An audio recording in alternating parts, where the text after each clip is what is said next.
മക്കളെ, welcome back to എജിപ്പോർട്ട്. ഞാൻ നിങ്ങളുടെ സ്വന്തം വർണ്ണ താമസാണ്. ഓണം എക്സാമിന് നമുക്ക് ഭയങ്കര ഇമ്പോർട്ടന്റ് ആയിട്ട് പഠിക്കേണ്ട ഒരു ലെസൺ ആണ് ഫ്രണ്ട്സ് റൊമാൻസ് കൺട്രിമെന്റ്. അതിൻ്റെ അകത്ത് നമുക്ക് ഒന്നെങ്കിൽ അപ്രിസിയേഷൻ ചോദിക്കാൻ ചാൻസ് ഉണ്ട്, അല്ലെങ്കിൽ ഒരു പാരഗ്രാഫ് ക്വസ്റ്റ്യൻ ചോദിക്കാൻ ചാൻസ് ഉണ്ട് അല്ലേ. അപ്പൊ ഇതിന് രണ്ടിനും കൂടെയും സാധ്യതയുണ്ട് കേട്ടോ. യെസ്, അപ്പൊ എന്ത് വന്നു കഴിഞ്ഞാലും, അതായത് അപ്രിസിയേഷൻ ആയാലും ഇനി ഇപ്പം പാരഗ്രാഫ് ക്വസ്റ്റ്യൻ ആയാലും, നിങ്ങൾക്ക് ഉറപ്പായിട്ടും അറിഞ്ഞിരിക്കേണ്ട കാര്യമാണ് എന്ത് പോയറ്റിക് ഡിവൈസസ് കേട്ടോ. യെസ്, അപ്പം ഫ്രണ്ട്സ് റൊമാൻസ് കൺട്രിമെന്റ് എന്ന് പറഞ്ഞ ആ ഒരു ലെസണിന്റെ അകത്തുള്ള പോയറ്റിക് ഡിവൈസ് ആണ് നമ്മൾ ഈ ഒരു വീഡിയോയിൽ ഡിസ്കസ് ചെയ്യുന്നത്. സോ നിങ്ങൾ നമ്മുടെ ചാനൽ ആദ്യമായിട്ട് കാണുകയാണെങ്കിൽ ഉറപ്പായിട്ട് നമ്മുടെ ചാനൽ സബ്സ്ക്രൈബ് ചെയ്യണം. വീഡിയോ ഇഷ്ടപ്പെടുകയാണെങ്കിൽ ലൈക്ക് ചെയ്യുകയും ചെയ്യണം. അതുപോലെ തന്നെ ഫ്രണ്ട്സിനൊക്കെ ഷെയർ ചെയ്ത് കൊടുക്കും കൂടെ ചെയ്യണം കേട്ടോ. യെസ്, അതേപോലെ തന്നെ മക്കളെ, നമ്മുടെ എജ്യൂപോർട്ടിന്റെ ഓണം സ്പെഷ്യൽ വാട്സ്ആപ്പ് കമ്മ്യൂണിറ്റി ഉണ്ടെന്നുള്ള കാര്യം നിങ്ങൾ എല്ലാവരും അറിഞ്ഞിട്ടുണ്ടാവല്ലോ.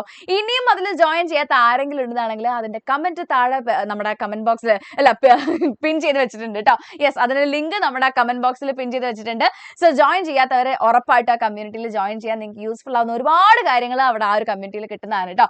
യെസ്, സോ നമുക്ക് നമ്മുടെ വീഡിയോയിലേക്ക് പോവാം അല്ലേ. ഞാൻ ഒട്ടും ലേറ്റ് ആക്കുന്നില്ല, എക്സാം ഒക്കെ ആണല്ലോ. സോ ഫ്രണ്ട്സ് റൊമാൻസ് കൺട്രിമെന്റ്, അതിൻ്റെ അകത്ത് ഉറപ്പായിട്ടും ക്വസ്റ്റ്യൻസ് വരുന്നുള്ളത് കൺഫേം ആണ്. ഓക്കെ, സോ അതിൻ്റെ അകത്ത് നിങ്ങൾ അത്യാവശ്യം അറിഞ്ഞിരിക്കേണ്ട പോയറ്റിക് ഡിവൈസസ് ഏതൊക്കെയാണെന്നുള്ളതാണ് മിസ് ഈ ഒരു വീഡിയോയിൽ പറയുന്നത് കേട്ടോ.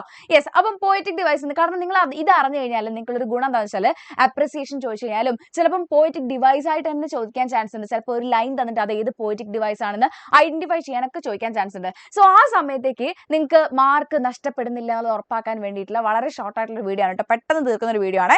യെസ്, അപ്പൊ നമുക്ക് നോക്കിയാലോ. എടാ, പോയറ്റിക് ഡിവൈസസിന്റെ ഒരു ലിസ്റ്റ് നോക്കുകയാണെങ്കിൽ ഫസ്റ്റ് വൺ ആദ്യം തന്നെ നമുക്ക് പറയാനുള്ളത് ഒരു മെറ്റഫർ ആണ്. What you mean by a metaphor? എന്താണ് ഒരു മെറ്റഫർ എന്ന് പറഞ്ഞാൽ? It's a comparison between two unlike ideas അല്ലെ, അൺലൈക്ക് ഒബ്ജെക്ട്സ്. അതായത് അൺലൈക്ക് ആയിട്ടുള്ള, അതായത് ഒരു സാമ്യമില്ലാത്ത രണ്ട് സാധനങ്ങൾ തമ്മിൽ കമ്പയർ ചെയ്യല് അല്ലെങ്കിൽ അതിനെ തമ്മിൽ താരതമ്യം ചെയ്യല്, ഇതിനെയാണ് നമ്മൾ മെറ്റഫർ എന്ന് പറയുന്നത് അല്ലെ. സിമിലി എന്ന് പറഞ്ഞാൽ എന്താണ്? ആസ് ഓർ ലൈക്ക് വെച്ചിട്ടുള്ള ഇത്തരത്തിലുള്ള കമ്പാരിസൺ നമ്മൾ സിമിലി എന്ന് പറയുന്നത്. മെറ്റഫറിന്റെ അകത്ത് നമ്മൾ ആസ് ഓർ ലൈക്ക് വെച്ച് യൂസ് ചെയ്യുന്നില്ല കേട്ടോ. സോ ഇവിടെ നിങ്ങൾ ഉറപ്പായിട്ടും നിങ്ങൾ എന്താ ചെയ്യണമെന്ന് വെച്ചാൽ ടെക്സ്റ്റ് ബുക്കിന്റെ അകത്ത് മിസ് പറയുന്ന ലൈൻസ് ഏതൊക്കെയാണോ ആ ലൈൻസ് ജസ്റ്റ് ഒന്ന് അണ്ടർലൈൻ ചെയ്ത് വെക്കുക, എന്നിട്ട് സൈഡിലൊന്ന് എഴുതി വെക്കുക. അത് മെറ്റഫർ ആണെന്നുള്ളത് എഴുതി വെക്കുക കേട്ടോ. സോ മെറ്റഫറിന്റെ എക്സാമ്പിൾ ആണ് ambition is made of sterner stuff അല്ലെ. Ambition is made of sterner stuff. What you mean by ambition? Ambition ഇവിടെ ഉദ്ദേശിക്കുന്നത് എന്തിനാണ്? അല്ലെ, നമ്മുടെ സീസറിന് എന്താവണം എന്നായിരുന്നു? ഒരു രാജാവണം, അല്ലെങ്കിൽ അല്ലെ മെയിൻ ആയിട്ട് ഒരു മെയിൻ ആയി മാറണം എന്നുള്ളൊരു ദുരാഗ്രഹം ഉണ്ടായിരുന്നു, അധികാരമോഹം ഉണ്ടായിരുന്നു എന്നല്ലേ പറയുന്നത്. സോ ആംബിഷൻ എന്ന് പറഞ്ഞാൽ ശരിക്കും ഒരു അബ്സ്ട്രാക്ട് ക്വാളിറ്റിയാണ്. നമുക്ക് ആംബിഷനെ കാണാനോ പിടിക്കാനോ സാധിക്കോ? ഇല്ല. അങ്ങനെയുള്ള ആംബിഷനെ ഇവിടെ ഒരു സ്റ്റേർണർ സ്റ്റഫ് എന്ന് പറഞ്ഞതാണ് പാറ പോലെ ഉറപ്പുള്ള ഒരു സംഗതി ആയിട്ടാണ് പറയുന്നത് കേട്ടോ. സോ ഇവിടെ എന്താണ്? Ambition is a sterner stuff. അപ്പം നമുക്ക് കാണാൻ കഴിയാത്ത അല്ലെങ്കിൽ ഫീൽ ചെയ്യാൻ കഴിയാത്ത ഈ ആംബിഷനെ ഒരു സ്റ്റേൺ ആയിട്ടുള്ള അല്ലെ ഉറപ്പുള്ള ഒരു സംഗതിനോട് കമ്പയർ ചെയ്യാണ്. Yes, it characterises ambition as hard and tough അല്ലെ. ആംബിഷനെ ഹാർഡ് ആൻഡ് ടഫ് ആയിട്ട് ക്യാരക്ടറൈസ് ചെയ്യാണ്. So ambition is made of sterner stuff എന്നുള്ളത് എന്തിന്റെ എക്സാമ്പിൾ ആണ്? മെറ്റഫറിന്റെ എക്സാമ്പിൾ ആണ്. ഇനി നെക്സ്റ്റ് വൺ എന്താണ്? alliteration. Now what do you mean by alliteration? Alliteration is the repetition of initial consonant sounds in a line അല്ലെ. അപ്പം ഒരു വരിക്കകത്ത്, അതായത് ഒരു പോയം ആയാലോ അല്ലെങ്കിൽ ഇതുപോലുള്ള ഒരു ലെസണിന്റെ അകത്താകുമ്പോൾ എക്സ്ട്രാക്റ്റിനകത്താകുമ്പോൾ ഒരു ലൈനിൽ ഏതെങ്കിലും ഒരു സിംഗിൾ ലൈനിന്റെ അകത്ത് എന്താണ് ഇനീഷ്യൽ കോൺസണന്റ് സൗണ്ട്സ്, അതായത് വേർഡ്സിന്റെ ബിഗിനിങ്ങിലുള്ള സൗണ്ട്സ് റിപ്പീറ്റ് ചെയ്ത് അതായത് ഒരേപോലെ തന്നെ വരുന്നുണ്ടെന്നാണെങ്കിൽ അതിനെയാണ് നമ്മൾ എന്ത് പറയുന്നത്? alliteration എന്ന് പറയുന്നത്. Peter Piper picked peck of pickle peppers എന്നൊക്കെ പറയുമ്പോൾ എന്നുള്ളത് റിപ്പീറ്റ് ചെയ്യുന്നത് കണ്ടില്ലേ? അതുപോലെയുള്ള കോൺസണന്റ് സൗണ്ട്സ് ഏതൊക്കെയാണ്? കോൺസണന്റ് സൗണ്ട്സ് പ, ബ, ക, ഗ, ട, ഡ, മ, ന, ല, ഫ, സ, വ, ര ഇങ്ങനെയൊക്കെയുള്ള സൗണ്ട്സ് റിപ്പീറ്റ് ചെയ്ത് വരുന്നതാണ് കേട്ടോ. അതിന്റെ എക്സാമ്പിൾ നോക്കിയിടാ. ഫ്രണ്ട്സ് ഫെയ്ത്ത്ഫുൾ കണ്ടോ? Friends faithful. അവിടെ ആരായി റിപ്പീറ്റ് ചെയ്യുന്നത്? റിപ്പീറ്റ് ചെയ്യുന്നത് കണ്ടോ? Friends faithful. ഒരു വരിയിൽ തന്നെയാണ് കേട്ടോ, ഒരു ലൈനിൽ തന്നെയാണ്. അതുപോലെ ബ്രൂട്ടിഷ് ബീസ്റ്റ്സ് കണ്ടോ? ബ്രൂട്ടിഷ് ബീസ്റ്റ്സ്. അപ്പൊ ആരാണ്? ബ എന്നുള്ള സൗണ്ട് റിപ്പീറ്റ് ചെയ്യാണ്. അതുപോലെ സ്റ്റേർണർ സ്റ്റഫ്. എന്താണ് സ്റ്റേർണർ സ്റ്റഫ്? അവിടെ ആരാണ് റിപ്പീറ്റ് ചെയ്യുന്നത്? സ എന്നുള്ള സൗണ്ട്സ് റിപ്പീറ്റ് ചെയ്യല്ലേ? യെസ്. സോ ഇത് എന്തിനു വേണ്ടിയിട്ടാണ്? ആ ഒരു പോയമിന്റെ റിഥം അല്ലെങ്കിൽ അതിന്റെ ഒരു മ്യൂസിക്കൽ എഫക്റ്റ്, അതിനൊരു താളം കിട്ടാൻ വേണ്ടി, അത് ചൊല്ലുന്ന സമയത്ത് ഒരു താളം ഉണ്ടാവാൻ വേണ്ടിയിട്ടാണ് നമ്മൾ എന്ത് യൂസ് ചെയ്യുന്നത്?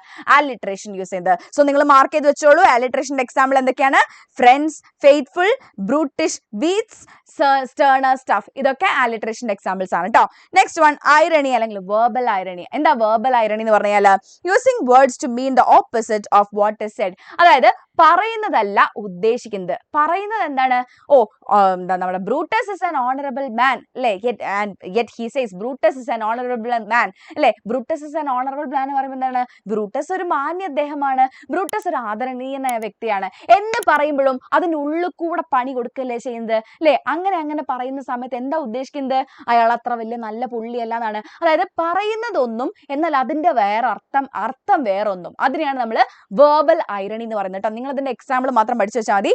ദ നോബിൾ ബ്രൂട്ടസ് എന്നുള്ളതും Brutus is an honourable man അല്ലെ, Brutus is an honourable man, ഇതൊക്കെ തന്നെ എന്തിന്റെ എക്സാമ്പിൾസ് ആണ്, യെസ് നമ്മുടെ വേർബൽ ഐറണി അല്ലെങ്കിൽ ഐറണിന്റെ എക്സാമ്പിൾ ആണ് കേട്ടോ. ഇത് എന്തിനു വേണ്ടിയാണ് യൂസ് ചെയ്യുന്നത്, ഫോർ ഹ്യൂമർ ഒരു തമാശയ്ക്ക് വേണ്ടി, ക്രിറ്റിസിസം അല്ലെ വിമർശനത്തിന് വേണ്ടി, sarcasm or for highlighting contradiction ഡിഫറൻസസിനെ തമ്മിൽ ഹൈലൈറ്റ് ചെയ്യാൻ വേണ്ടി, കോൺട്രഡിക്ഷനെ ഹൈലൈറ്റ് ചെയ്യാൻ വേണ്ടി, ഈ കാര്യങ്ങൾക്കൊക്കെ വേണ്ടിയാണ് എന്ത് യൂസ് ചെയ്യുന്നത്, നമ്മുടെ ഐറണി യൂസ് ചെയ്യുന്നത്. മക്കളെ നിങ്ങൾക്ക് അപ്പോൾ അപ്രിസിയേഷൻ ഒക്കെ എഴുതുന്ന സമയത്ത് എന്ത് എഴുതാന്നറിയോ, എന്താണ്, യെസ് ഇപ്പം the Brutus is an honourable man is an example for verbal irony അല്ലെ. It is used for creating humour, criticism അല്ലെങ്കിൽ it is used for criticising അല്ലെങ്കിൽ it is used as a sarcasm against Brutus.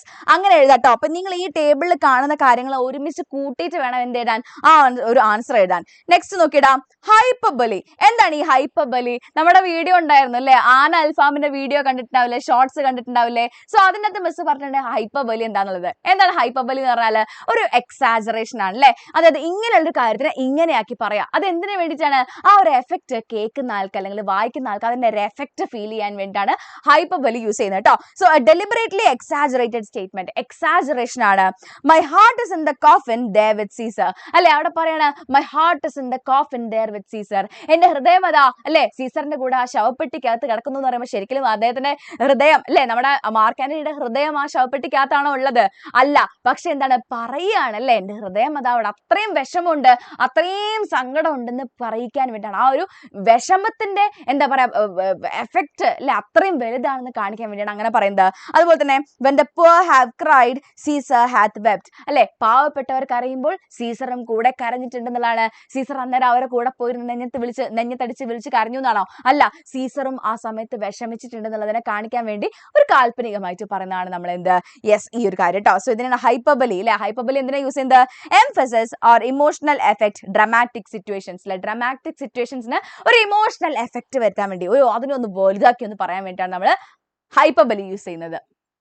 Next one മക്കളെ rhetorical questions ആണ് കേട്ടോ. നമ്മുടെ SCRTയുടെ model question അകത്ത് ചോദിച്ചിട്ടുണ്ടായിരുന്ന നമ്മുടെ റെറ്ററിക്കൽ ക്വസ്റ്റ്യൻ ആണ്. So what you mean by rhetorical question? Rhetorical question എന്ന് പറഞ്ഞാൽ അവിടെ ഒരു ആൻസർ എക്സ്പെക്ട് ചെയ്യുന്നില്ല, പ്രത്യേകിച്ച് ഒരാളുടെ ഉത്തരം തരണമെന്നില്ല. പക്ഷെ എന്താണ്, നമ്മളെ ചിന്തിപ്പിക്കാൻ വേണ്ടിയിട്ട് to make people think about it, ആൾക്കാരെ ചിന്തിപ്പിക്കാൻ വേണ്ടിയിട്ടുള്ള എന്താ പറയാ ഇങ്ങനെയുള്ള ക്വസ്റ്റ്യൻസിനാണ് നമ്മൾ റെറ്ററിക്കൽ ക്വസ്റ്റ്യൻസ് പറയാം കേട്ടോ. Questions ask for effect not for answers. എഫക്റ്റിന് വേണ്ടിയിട്ടാണ്, ഉത്തരത്തിന് വേണ്ടിയിട്ടല്ല അല്ലെ. അതിന്റെ എക്സാമ്പിൾസ് നോക്കിക്കോ. Did this in Caesar seem ambitious? ഇതാണോ നിങ്ങൾക്ക് സീസറിൽ ആംബിഷ്യസ് ആയിട്ട് തോന്നിയത് അല്ലെ? അതുപോലെ വാസ് ദിസ് ആംബിഷൻ? ഇതാണോ നിങ്ങൾ ആംബിഷൻ എന്ന് പറയുന്നത്? What cause withholds you then to mourn for him അല്ലെ. എന്താണ് നിങ്ങളെ പിടിച്ചു നിർത്തുന്നത് അല്ലെ, അവന് വേണ്ടി കരയാതിരിക്കാൻ എന്താണ് നിങ്ങളെ പിടിച്ചു നിർത്തുന്നത്? സോ ഇതൊക്കെ എന്തിന്റെ എക്സാമ്പിൾസ് ആണ്, നമ്മുടെ ഈ ഒരു റെറ്ററിക്കൽ ക്വസ്റ്റ്യൻസിന്റെ എക്സാമ്പിൾ ആണ്. സോ അത് മറന്നു പോകരുത് കേട്ടോ. എന്തിനു വേണ്ടിയാണ്, question form use to emphasize what is stated, പറയുന്ന കാര്യം എന്താണോ അതിനെ ഒന്ന് എംഫസൈസ് ചെയ്യാൻ വേണ്ടിയിട്ട്, അതിനൊന്നും കൂടെ ഉയർത്തി കാണിക്കാൻ വേണ്ടിയാണ് നമ്മൾ എന്ത് യൂസ് ചെയ്യുന്നത്, ഈ പറയുന്ന റെറ്ററിക്കൽ ക്വസ്റ്റ്യൻസ് യൂസ് ചെയ്യുന്നത്. And finally repetition.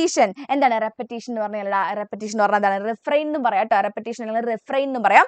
Okay, repetition അല്ലെങ്കിൽ നമുക്ക് വേറൊരു പേരും കൂടെ പറയാം, കുറച്ചുകൂടെ മോഡേൺ ആയിട്ട് എന്ത് പറയാം, റിഫ്രെയിൻ എന്ന് പറയാം. എന്താ റെപ്പറ്റീഷൻ അല്ലെങ്കിൽ റിഫ്രെയിൻ എന്ന് പറഞ്ഞാൽ? Repetition of words or phrases. ഏതെങ്കിലും ഒരു വാക്കാകാം അല്ലെങ്കിൽ ഒരു ഫ്രേസ് ആവാം, അത് റിപ്പീറ്റ് ചെയ്ത് വരുന്നു. ഏതാണ്, yet Brutus says Caesar was ambitious അല്ലെ, അത് ഇടക്കിടക്ക് പറയുന്നുണ്ടല്ലോ.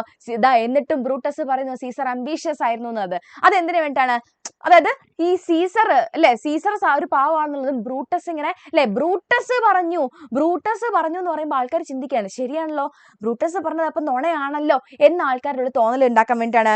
ബ്രൂട്ടസ് ഇസ് എൻ ഓണറബിൾ മാൻ, അത് പിന്നെയും എടുത്ത് പറയുന്നുണ്ട്. എന്തിനു വേണ്ടിയിട്ടാണ്, ബ്രൂട്ടസ് ഒരു കള്ളനാണ്, ബ്രൂട്ടസ് ഒരു ചതിയനാണെന്ന് പറയാൻ വേണ്ടി, അതിനെ പോയിന്റ് ഔട്ട് ചെയ്യാൻ വേണ്ടിയിട്ടാണ് അത് പിന്നെയും റിപ്പീറ്റ് ചെയ്യുന്നത്. സോ എന്തിനു വേണ്ടിയിട്ടാണ് നമ്മുടെ ഈ പറയുന്ന എന്താ റെപ്പറ്റീഷൻ അല്ലെങ്കിൽ റെഫ്രെയിൻ യൂസ് ചെയ്യുന്നത്? എന്തിനു വേണ്ടിയിട്ടാണ്, ഫോർ എംഫസിസ് ഓർ പെർsuasion അല്ലെ, എംഫസൈസ് ചെയ്യാൻ, അതേപോലെ തന്നെ ഒന്ന് ഉയർത്തി കാണിക്കാൻ വേണ്ടി അല്ലെങ്കിൽ പെർsuade ചെയ്യാൻ വേണ്ടി അല്ലെ, ആൾക്കാരെ ഒന്നും കൂടെ അതിലേക്ക് ചിന്തിപ്പിക്കാൻ വേണ്ടി, അതിലേക്ക് ഒന്ന് എത്തിക്കാൻ വേണ്ടിയിട്ടാണ് ഈ പറയുന്നത് നമ്മുടെ എന്ത് യൂസ് ചെയ്യുന്നത്, റിഫ്രെയിൻ യൂസ് ചെയ്യുന്നത്. സോ അത്രയേ ഉള്ളൂ മക്കളെ നമ്മുടെ ഫ്രണ്ട്സ് റോമൻസ് കൺട്രിമനിലുള്ള പോയിറ്റിക് ഡിവൈസസ്. സോ നിങ്ങൾക്ക് ഈ വീഡിയോ ഇഷ്ടപ്പെട്ടു, നിങ്ങൾക്ക് വീഡിയോ യൂസ്ഫുൾ ആയി എന്നുണ്ടെങ്കിൽ യൂസ്ഫുൾ ആയി എന്നൊന്ന് കമന്റ് ചെയ്തേക്കുക, ഫ്രണ്ട്സിനൊക്കെ ഷെയർ ചെയ്തേക്കുക. നമുക്ക് ഇതുപോലെ വേറെ വീഡിയോയിൽ കാണാം. Till then it's me Varnitha signing off. By.